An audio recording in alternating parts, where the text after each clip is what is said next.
ఆంధ్రామిక్స్.com మిమ్మల్ని స్వాగతిస్తున్నది. చిరంజీవి రెండో కూతురు శ్రీజను ప్రేమించి పెళ్లి చేసుకున్నాడు శిరీష్ భారద్వాజ్. వీరికి ఒక పాప కూడా ఉంది. కానీ గత కొంతకాలంగా శిరీష్, శ్రీజ విడిగా ఉంటున్నారు. తనను అదనపు కట్నం కోసం శిరీష్ వేధిస్తున్నాడంటూ శ్రీజ కేసు కూడా పెట్టింది.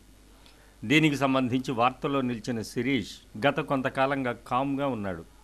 తాజాగా అతను నిర్మాత అవతారం ఎత్తనున్నాడనే వార్త బయటకు వచ్చింది. శిరీష్ సెన్సార్ బోర్డు మెంబర్గా వ్యవహరించినప్పుడు చిత్ర పరిశ్రమతో ఏర్పడిన పరిచయాలతోనే నిర్మాత అవతారం ఎత్తుతున్నాడని సమాచారం. ఓ ఫ్లాప్ హీరోతో శిరీష్ ఓ సినిమా నిర్మించడానికి సన్నాహాలు చేస్తున్నాడట. ఆ ఫ్లాప్ హీరో ఎవరనేది ఊహించుకోవచ్చు. చిరంజీవి పెద్ద కూతురు సుస్మితను పెళ్లి చేసుకొని మెగా కుటుంబానికి అల్లుడవ్వాల్సిన ఉదయ్ కిరణ్ కొన్ని కారణాల వల్ల పెళ్లి క్యాన్సిల్ అవడంతో ఆ కుటుంబానికి దూరం అయ్యాడు. ఇప్పుడు చిరంజీవికి కాబోయిన అల్లుడు ఉదయ్ కిరణ్, రెండో కూతుర్ని పెళ్లి చేసుకొని చిరంజీవి కుటుంబానికి దూరంగా ఉంటున్న శిరీష్ భారద్వాజ్ ఒకటయ్యారట.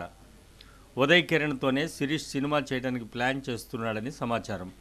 ఈ ఇద్దరూ కలిసి చేస్తున్న సినిమాకి మెగా కుటుంబం నుంచి అడ్డంకులు ఎదురవుతాయేమోనని జనం అనుకుంటున్నారు.